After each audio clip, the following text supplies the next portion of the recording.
तुम्हें थोड़ा भी ख्याल नहीं आया कि मेरे पेट में तुम्हारा बच्चा सांस ले रहा है। एक बार भी न सोचा कहाँ जाऊंगी मैं, कैसे जाऊंगी मैं, किसके साथ जाऊंगी मैं। बीच सड़क पर अकेली थी मैं, सड़क मोड़ पर बैठकर घंटों रोती रही। मेरी आंखें भन पर्ण भी आंग गाने थक गई थी। आंसू आने भी बंद हो गए थे, लेकिन दिल था बस रोए जा रहा था। आत्मा थी जो कलप रही थी। अंदर बिखरे हुए कांच और ढहे हुए खंडर सा हाल था। तब कहाँ थी तुम्हारी सोच, कहाँ फुर हो गया था तुम्हारा प्यार। आज आए हो हक जताने, दोनों बच्चे बड़े हो गए हैं।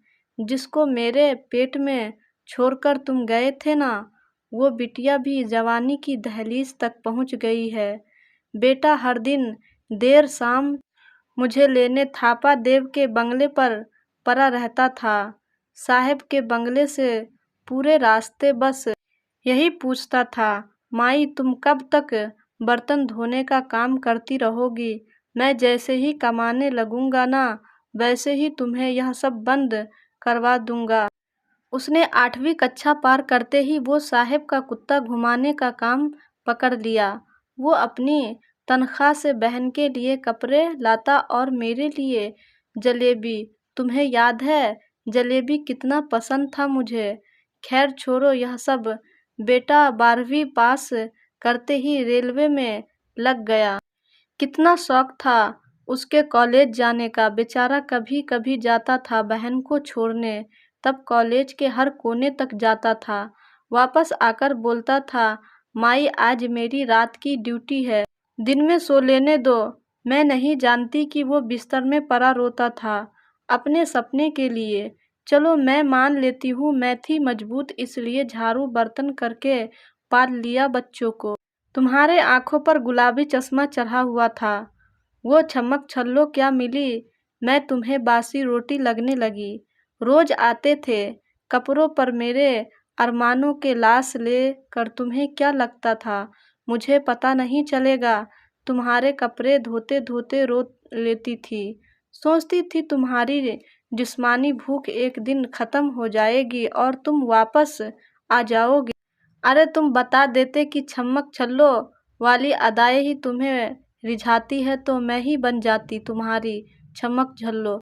क्या कमी थी मुझ में, गौर से देखते उससे ज्यादा भरी भरी थी मैं, ज्यादा छरहरी थी मैं। चलो छोड़ो मैं क्या बोल रही हूँ। बेटे के लिए लड़की भी देख लिया है, अगले महीने शादी है। बिटिया दिल्ली में है, कलेक्टर की तैयारी कर रही है। मैं जानती हूँ उसको, वो 1-2 बार के कोशिश में परीक्षा पास कर जाएगी। कलेक्टर ना भी बनी तो कोई ना कोई मेम साहब जरूर बन जाएगी। तुम चले जाओ, बेटा वापस आता होगा। उसे पता चल गया तो वो कुछ भी कर गुजरेगा, रोक नहीं पाऊंगी उसे। तुम्हारा एक धन्यवाद जरूर बनता है, तुमने 2 कमरों वाला मकान बनाकर दिया था। कम से कम सर छुपाने के लिए दर दर नहीं भटकना पड़ा। अब तुम चले जाओ, तुमने हम लोगों का त्याग कर दिया था ना। हम तुम्हारा प्रतिज्ञा नहीं करना चाहते, बस तुम चले जाओ। भाई साहब टिकट टीटी के आवाज से मेरा ध्यान हटा। काश ट्रेन की सीट पर बैठे बैठे ही मर जाऊं। यह ट्रेन पलट जाए और सिर्फ मैं मरूं। उधर डॉली पैसे के लिए रोज लड़ती है। उसका बेटा उसी का तो है। मेरा होता तो इज्जत भी देता ना, लेकिन वो भी डॉली के साथ मिलकर पैसों के लिए गाली गलौज करता रहता है। रिटायरमेंट का आधा से ज्यादा पैसा तो दे दिया दोनों को। इतना भी अपने हाथ में ना रखूं तो वो लोग घर से ही निकाल देंगे। वो डॉली 6 महीने में ही अपना रूप दिखा दी। किसी का दोस्त दिन भर किसी के घर में पड़ा रहता है। क्या वो भी मेरे ऑफिस जाने के बाद रात को डॉली से दिल की बात करता तो सप्ताह के 6 दिन तो थकान और दर्द की ही बात करती थी। आखिर ऐसा कौन सा काम करती थी जो थक जाती थी। घर के काम के लिए तो बाई लगा रखी थी। खैर यह सब तो होना ही था।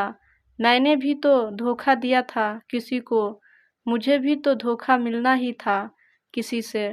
मैंने भी त्याग दिया था सुषमा को, उसने जाने बोला, लेकिन था तो वो भी प्रतिज्ञा, आखिर मुझे भी तो मिलना ही था प्रतिज्ञा।